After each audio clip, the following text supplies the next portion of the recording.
quiero leer, hermanos, una porción que está en Isaías 53, recordándonos este sacrificio de nuestro Señor Jesucristo. Y después de esta lectura quiero hacer una oración especial para algunos familiares de nuestros hermanos que están enfermos, ¿verdad?, con este problema del COVID-19. Voy a leer esta escritura y después de esto vamos a orar por los enfermos y vamos a orar también por los médicos, por las enfermeras y por esas áreas donde pues se está dando esto de una manera más fuerte, ¿verdad? Entonces, hermanos, vamos a darle lectura a Isaías 53. Dice: despreciado y desechado entre los hombres, varón de dolores, experimentado en quebranto, y como que escondimos de él el rostro. Fue menospreciado y no lo estimamos. Ciertamente llevó en nuestras enfermedades y sufrió nuestros dolores, y nosotros le tuvimos por azotado, por herido de Dios y abatido. Mas él herido fue por nuestras rebeliones, molido por nuestros pecados. El castigo de nuestra paz fue sobre él, y por su llaga fuimos nosotros curados. Todos nosotros nos descarriamos como ovejas, cada cual se apartó por su camino, mas Jehová cargó en él el pecado de todos nosotros. Angustiado él y afligido, no abrió su boca. Como cordero fue llevado al matadero, y como oveja delante de sus trasquiladores, enmudeció y no abrió su boca. Amén. Y aquí es esta profecía que estaba hablando de nuestro Señor Jesucristo. Como decíamos en esta Semana Santa, este tiempo no es el tiempo de los conejitos, sino es el tiempo del Cordero de Dios, que fue sacrificado y molado en la cruz por nuestros pecados, ¿verdad? Y es un tiempo en que lo recordamos, ¿verdad? Y esta tierra necesita saber, este mundo necesita saber de que hay un Cristo de amor y de misericordia, un Salvador que se llama Jesucristo, el Hijo de Dios, y que vino a esta tierra y murió por nosotros para que usted y yo tengamos la vida eterna. En esta hora vamos a orar por unos familiares de nuestros hermanos Alicia Saucedo. Nuestros hermanos Saucedo está con esta situación, toda una de sus familiares, toda la familia, incluyendo niños. Nuestra hermana está muy preocupada, ¿verdad?, por esta situación. Claro que vamos a orar, ¿verdad?, pidiéndole al Señor que su misericordia, que sabemos que es tan grande, tan maravillosa, obre en esas vidas. Amén. Y pues vamos a estar orando en estos días. Nos damos cuenta que ya hay pues varios pastores que han partido con el Señor por esta situación, ¿verdad? 50 pastores a nivel Estados Unidos. Solo que vamos a orar y por todos esos médicos y toda esta gente que está trabajando alrededor, ¿verdad? Que están trabajando con estos enfermos. Vemos cómo están clamando en los hospitales y también en las iglesias. Vamos a orar por todo ese personal. Amén. Vamos a orar, hermanos, con todo su corazón. Padre bendito, delante de su presencia estamos en esta hora, Padre Santo. Venimos ante su trono de gracia para hallar el oportuno socorro, Señor, para estas peticiones, Señor, que nos han enviado, Señor, pidiendo oración, Padre, por esta situación. Padre, usted tiene poder para obrar. Hemos leído su palabra, que tú fuiste herido por nuestras rebeliones y molido por nuestros pecados. El castigo de nuestra paz fue sobre ti, Señor Jesús, y por tu llaga fuimos curados. Padre, en el nombre de Jesús nos acercamos suplicándote, Señor, para que envíes la sanidad a esos cuerpos, Señor, a ese familiar de nuestros hermanos Saucedo. Señor, pon tu mano poderosa, Señor, en toda esa familia. Haga la obra, Señor. Padre, en el nombre de Jesús, su misericordia se extienda, Señor, y toque las vidas y toque los cuerpos. Padre, en el nombre de Jesús, también estamos poniendo en tus manos, Señor, todo el personal médico, Señor, todas aquellas personas que tienen que trabajar en medio de situaciones de peligro. Estamos poniendo, Señor, que usted haga vallado de protección en sus cuerpos, Señor. En el nombre de Jesús, fortalezca los organismos, Señor, para que todo virus, Señor, sea quitado de su organismo. Señor, fortalece los sistemas inmunes, Señor. En el nombre de Jesús, Señor, tu misericordia y tu mando sanador, Señor, sobre las vidas, Señor. Ahí te pedimos por Nueva York, Padre, tanta tristeza, Señor, que nos da ver esas noticias, Señor.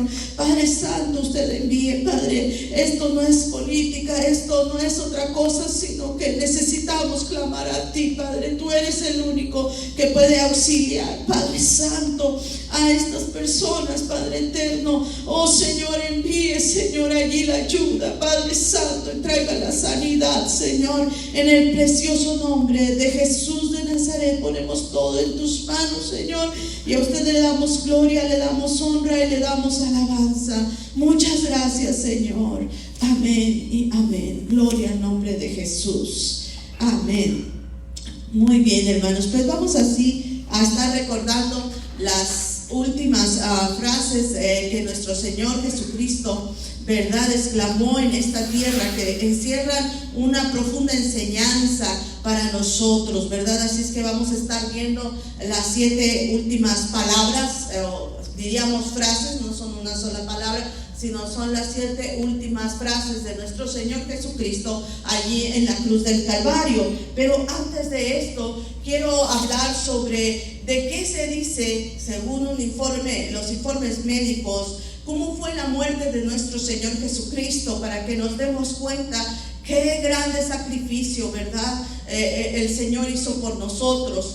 La muerte de Jesús ha sido analizada por médicos que concluyen que su agonía fue provocada por la tortura romana, que era extremadamente dolorosa, y que sufrió el cuerpo de nuestro Señor durante el Calvario por la humanidad. Y desde el siglo I se busca alguna respuesta clara a los motivos que desencadenaron la muerte de quien, según las Escrituras, diera su vida para limpiar los pecados de toda la humanidad como supremo gesto de amor. Más allá de lo que sostiene la fe cristiana, la existencia de Jesús fue probada por los científicos y por los historiadores, y desde la medicina clínica y la forense se han hecho muchos estudios sobre las verdaderas causas de su muerte y del milagro que ocurrió cuando le fue atravesada la lanza y brotó agua de su cuerpo en lugar de sangre. Y nombran los especialistas y coinciden que Jesús debió de haber sufrido un tremendo dolor. Él sufrió una de las formas más duras y más dolorosas de la pena capital jamás imaginada por el hombre. Incluso antes de la crucifixión, que esto empezara, Jesús ya mostraba síntomas físicos de dolor relacionados con el intenso sufrimiento que él tenía. La noche antes a la ejecución, sus discípulos dijeron haberlo visto en agonía sobre el monte de los Olivos. No solo no durmió en toda la noche, sino que además parece haber estado sudando abundantemente, y tan grande era el sufrimiento que había pequeños vasos sanguíneos que se rompían en sus glándulas sudoríparas y emitía gotas de sangre tan grandes que caían al suelo. Lo dice ahí en el Evangelio de Lucas, en el capítulo 22, versículo 44. Este síntoma es de un intenso sufrimiento y médicamente se llama hematohidrosis o sudor de sangre. Según este estudio, el Hijo de Dios estaba físicamente agotado y en peligro de sufrir un colapso. Después de que lo habían flagelado, el largo viacrucis y luego la dolorosa crucifixión. Jesucristo murió por asfixia, insuficiencia cardíaca aguda y finalmente un infarto de miocardio. Pero si hubiese necesidad de realizar un informe final de las causas clínicas de su muerte, serían al menos 10.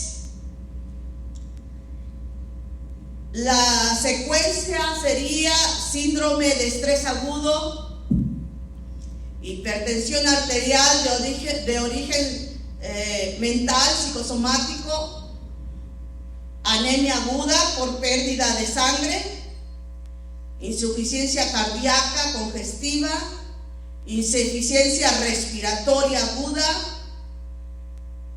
síndrome pleural con derrame, shock por hipertensión, infarto de miocardio, ruptura del ventrículo ahí en el corazón y muerte.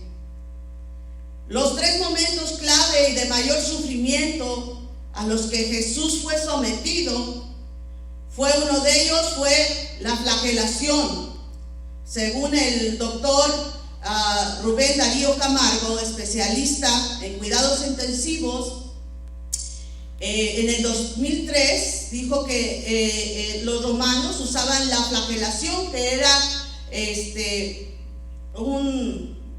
se hacía antes legalmente a toda ejecución, antes de matarlo. A la víctima se le desnudaba la parte superior de su cuerpo, lo sujetaban a un pilar un poco elevado y con la espalda encorvada, de modo que al descargar sobre esta persona los golpes no perdieran fuerza, y lo golpeaban al condenado a muerte, lo golpeaban sin compasión ni misericordia alguna. El instrumento que se usaba era un azote corto con varias cuerdas o correas de cuero, a las cuales se ataban pequeñas bolas de hierro o trocitos de hueso que causaban profundas contusiones y hematomas.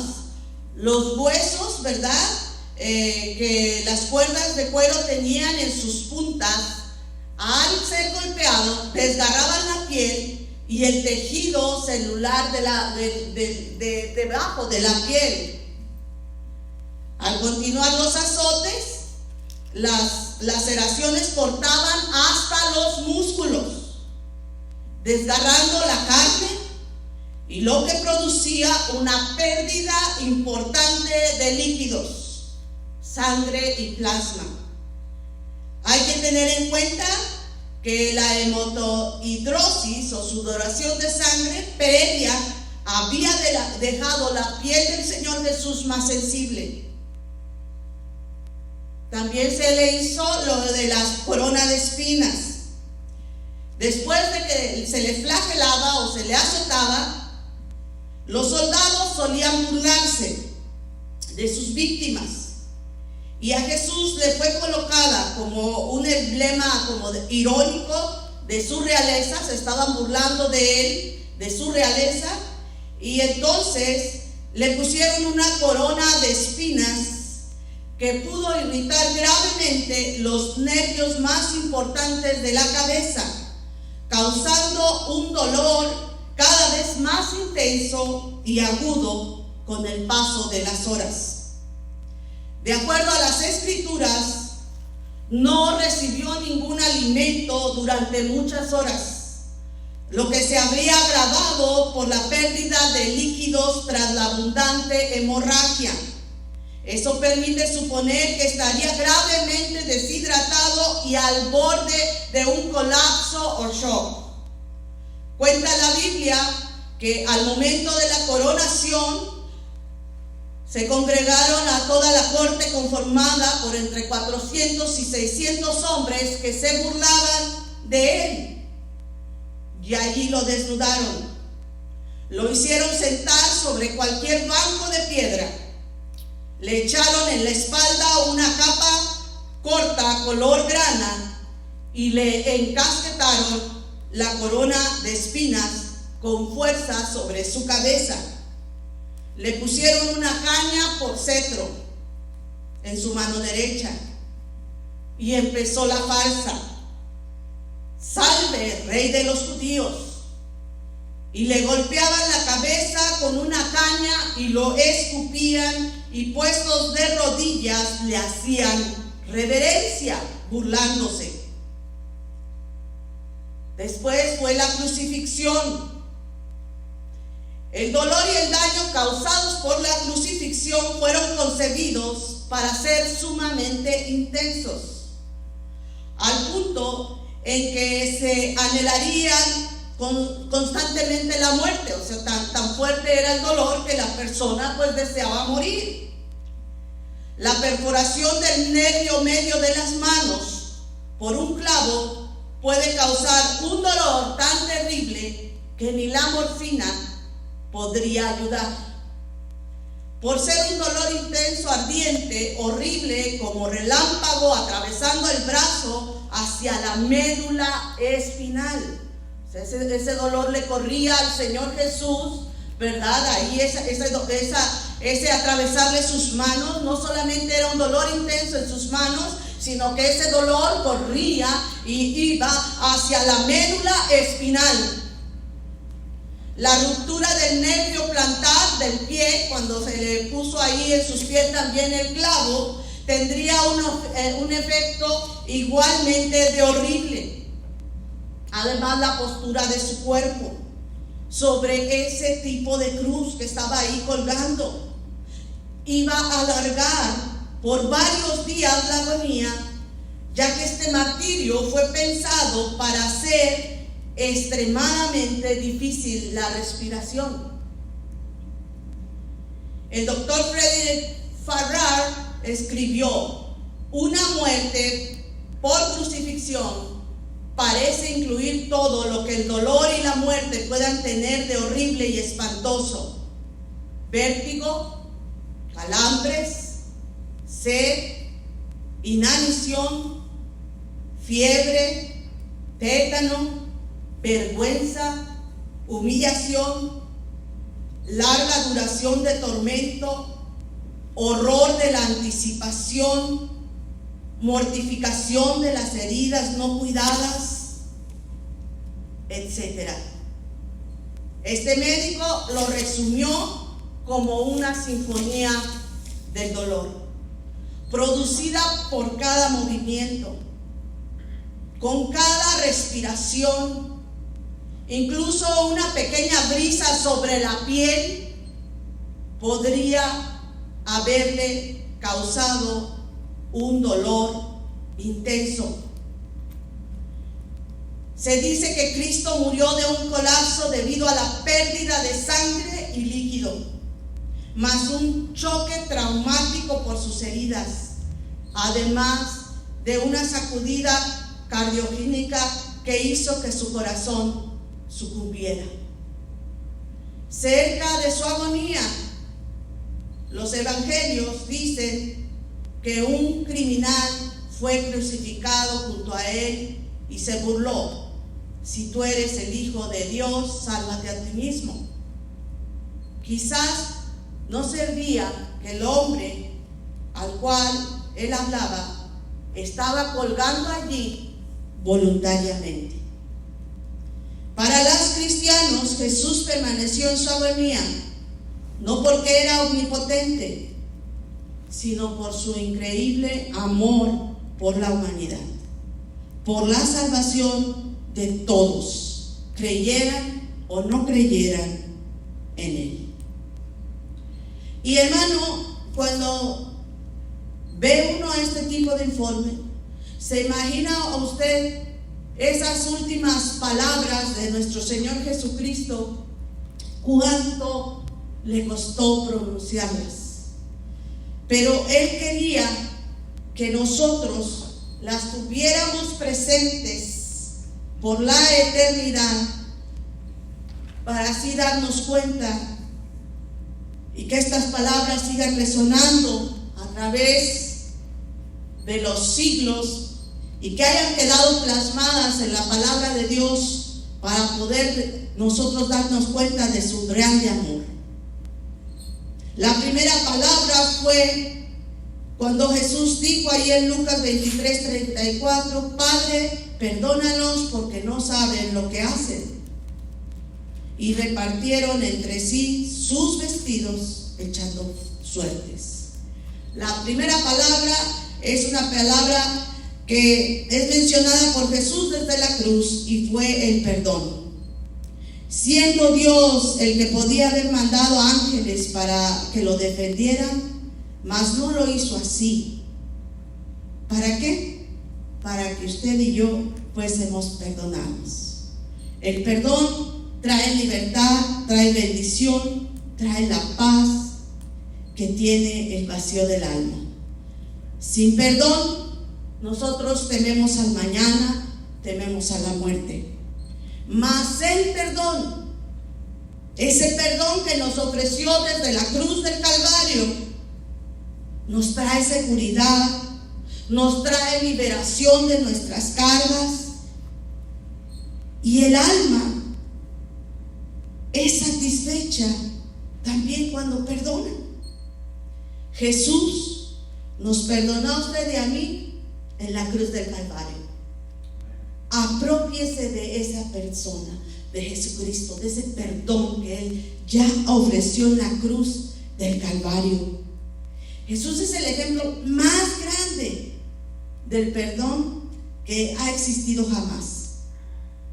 Así que, amado hermano, nosotros tenemos que acercarnos a Dios con un corazón arrepentido y humillado, y Él nos perdona. Y Él nos libera de todo eso. La falta de perdón en nuestras vidas, el no sentir el perdón de Dios en nuestras vidas, ¿verdad? Ese nos trae miedos, nos trae temores. Pero cuando nosotros nos acercamos a Dios con un corazón arrepentido, hermanos amados, viene la paz que sobrepasa todo entendimiento. Nos sentimos perdonados, nos sentimos liberados, porque todos hemos pecado. No hay justo ni aún uno. Todos necesitamos el perdón de Dios. Así es que acérquese. Él ya lo ofreció en la cruz del Calvario. La segunda frase o palabra se encuentra en Lucas 23:43, en donde Él dice: entonces Jesús les dijo: de cierto les digo que hoy estarán conmigo en el paraíso. Además del perdón, el Señor ahí en la cruz habla de la salvación. Estando ahí en la cruz, salvó a uno de los ladrones que estaba con Él. Aún en los momentos más duros, cuando nosotros nos humillamos y reconocemos nuestros pecados ante Él, aparte de perdonarnos, Él nos salva, nos rescata. Por medio de Jesús alcanzamos la salvación y la vida eterna. Dice la Escritura en Hechos 4:12 que no hay otro nombre dado a los hombres debajo de la tierra, sino es a través del nombre de Jesús que nosotros podemos ser salvos. Viene un tiempo de ira de Dios a la tierra por tanta maldad que ha habido en la tierra, pero Dios ofrece la salvación. Todo aquel que en Él cree no será condenado. Dios quiere que usted y que yo tengamos la salvación. Es un regalo. Crea en Él, y Él no solamente le va a perdonar, sino que le va a salvar. Él se acerca a nosotros. Él dice en su palabra: invócame. Cuando nosotros entendemos que no podemos seguir sin Él, hermanos, y que sin Dios no podemos, y cuando lo invocamos, Dios se acerca a nosotros. Dios no está lejos, Dios no es exclusivo de una iglesia. Dios se acerca a través de su Espíritu Santo hasta donde tú estás, tú que escuchas este mensaje. Dios quiere abrazarte, Dios quiere acercarse a ti. El Jesús que nosotros predicamos es un Jesús hermoso, bueno, es el Salvador del mundo. Y aún ahí en medio de la prueba, en medio del dolor, ¿verdad?, que él estaba atravesando, él ofreció la salvación, ofreció el regalo de la vida eterna.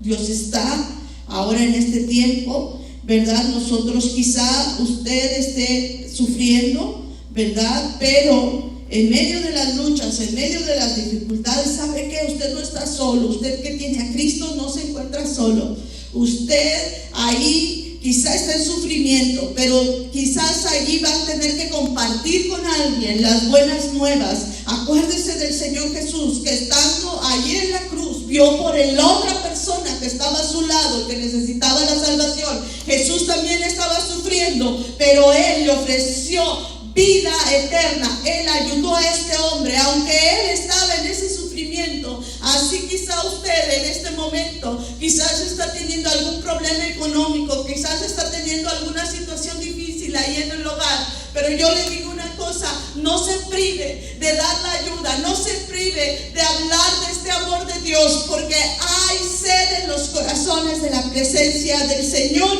Y usted, aunque esté pasando por alguna situación, usted tiene palabra de vida. Usted es una fuente de parte del Señor para que usted sacie el alma y el corazón de aquella persona que tiene necesidad. Dice la Escritura que no hay condenación para los que están en Cristo Jesús. Usted puede tener la salvación. La tercera palabra es cuando Jesús, ahí en Lucas 19, 26 al 27, cuando vio Jesús a su madre y al discípulo a quien él amaba, que estaba presente, dijo a su madre: mujer, he ahí tu hijo. Y después dijo al discípulo: he ahí tu madre. Y desde aquella hora el discípulo la recibió en su casa. Esta tercera frase, donde el Señor Jesús cuida de su mamá, está hablando sobre el amor. Desde la cruz se puede notar el amor de Dios hacia la humanidad. Y él encomendó a Juan que cuidara a María, su madre, pues se sabía que su madre no podría vivir sola.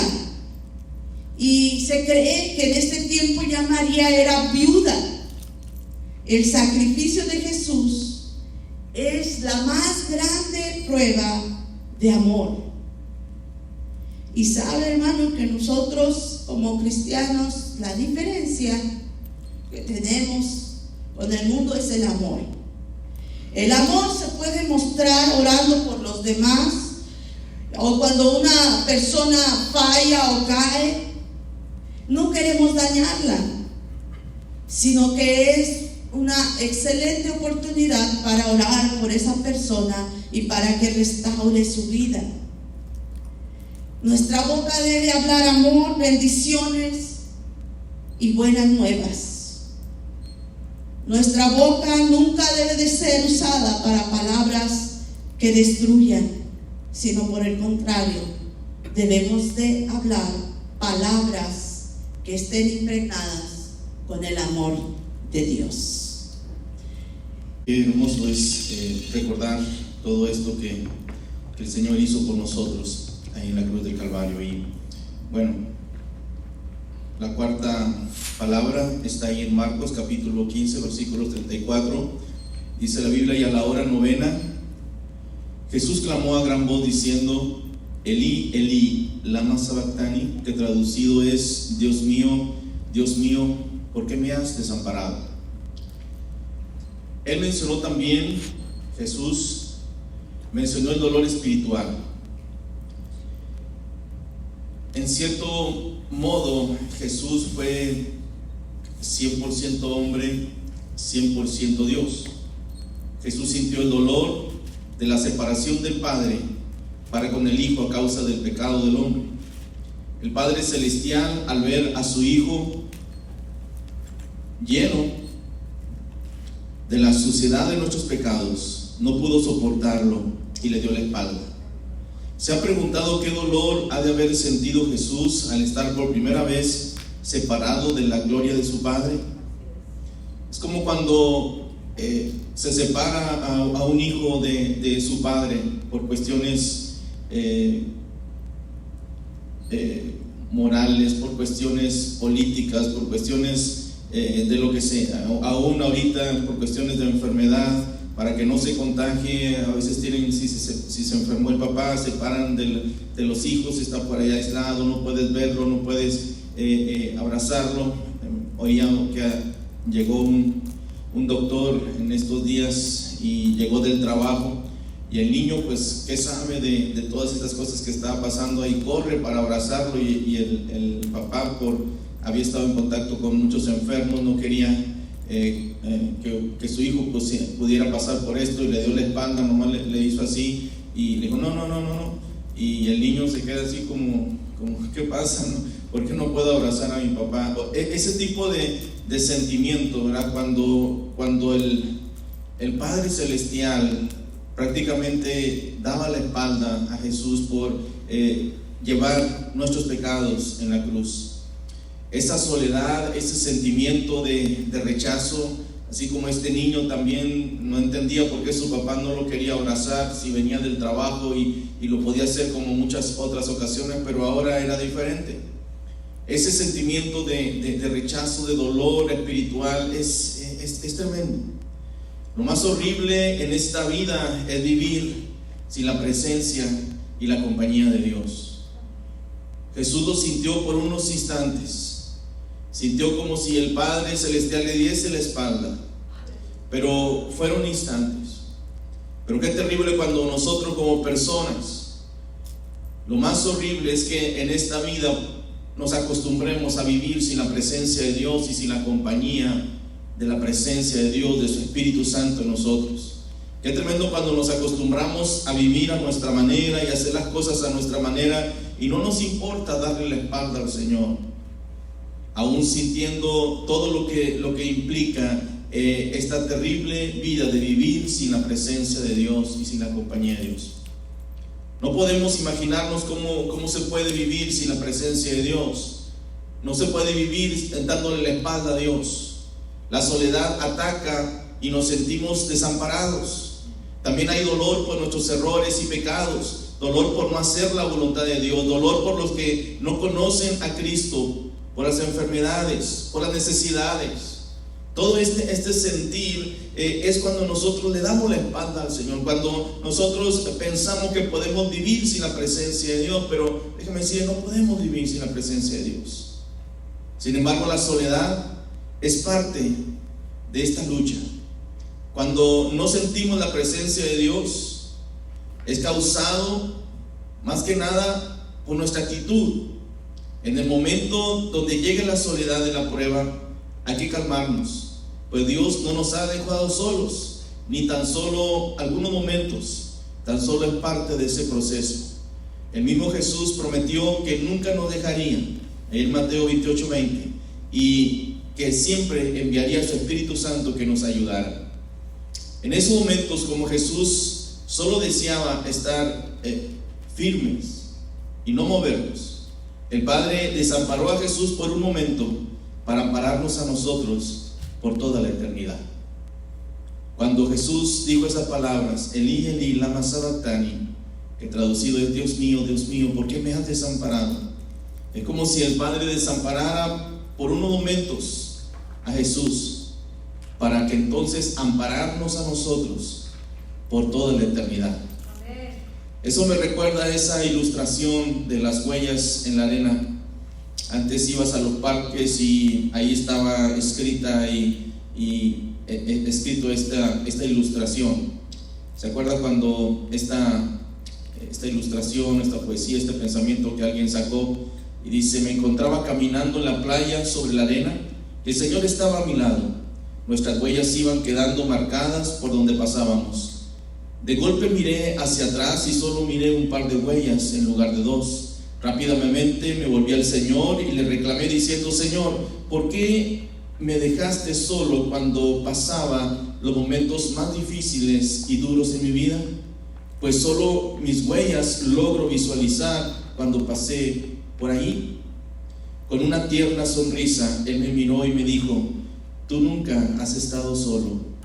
Es tan solo, tú nunca has estado solo, ni siquiera un momento. ¿Ves que donde solo hay un par de huellas, estas son más profundas? Esas huellas son mías, no tuyas, porque cuando tú pasaste las dificultades, era yo quien te llevaba en mis brazos. El Señor siempre está ahí con nosotros. El Señor siempre está ahí, y aun cuando pensamos que estamos solos, la presencia del Señor está ahí. La palabra número 5, la quinta palabra, Juan 19:28 dice: después de esto, sabiendo Jesús que ya todo estaba consumado, dijo, para que la escritura se cumpliese: tengo sed. La expresión de que tenía sed, esto nos habla del dolor físico. Siendo Dios también, padeció como hombre. La Biblia menciona que Él conoce cuando estamos desanimados, cansados físicamente, cuando nos aquejan las enfermedades, y que todo eso nos quiere impedir que busquemos de Dios. Somos seres humanos sensibles al dolor. Ahorita mi esposa habló de todo lo que fue la crucifixión, el dolor que Jesús enfrentó. Pero aunque en nuestra vida haya dolor y enfermedades, nosotros tenemos al Señor como nuestro sanador. ¿En cuántas ocasiones hemos ido al culto de enfermos y Él nos ha sanado? ¿Cuántas ocasiones quizá hemos venido sintiéndonos mal y diciendo: bueno, Señor, pues voy para estar en tu presencia, para adorarte, y estando aquí, levantando sus manos, adorando al Señor, ahí el Señor empieza y toca su vida. Dios puede curar todo tipo de enfermedades. Dios está ahí para ayudarnos. Dios está ahí para fortalecernos en cada situación. Cuando Él dijo: tengo sed, cuando Él declaró esto, estaba presente su humanidad, estaba presente ese dolor físico, pero en medio de todas estas situaciones, el Señor seguía siendo Dios, seguía siendo Rey, mostraba su parte humana al tener sed. Habló mi esposa sobre toda esa deshidratación que había perdido líquidos, no había dormido, tantas cosas, y esto nos habla también de que si creemos, Dios nos puede liberar de todo. Él padeció también, al igual que podemos padecer nosotros. Él nos entiende cuando pasamos por enfermedades, cuando pasamos por padecer. La número 6, ahí en Juan 19, el vinagre dijo: consumado es, y habiendo inclinado la cabeza, entregó el Espíritu. Él dijo desde la cruz esta palabra de victoria. Él dijo: consumado es. El Señor nos perdonó, y al decir esto daba por concluida su misión de redención por la raza humana. Es el sello de garantía de que nosotros, al recibir a Cristo como nuestro Salvador, somos salvos.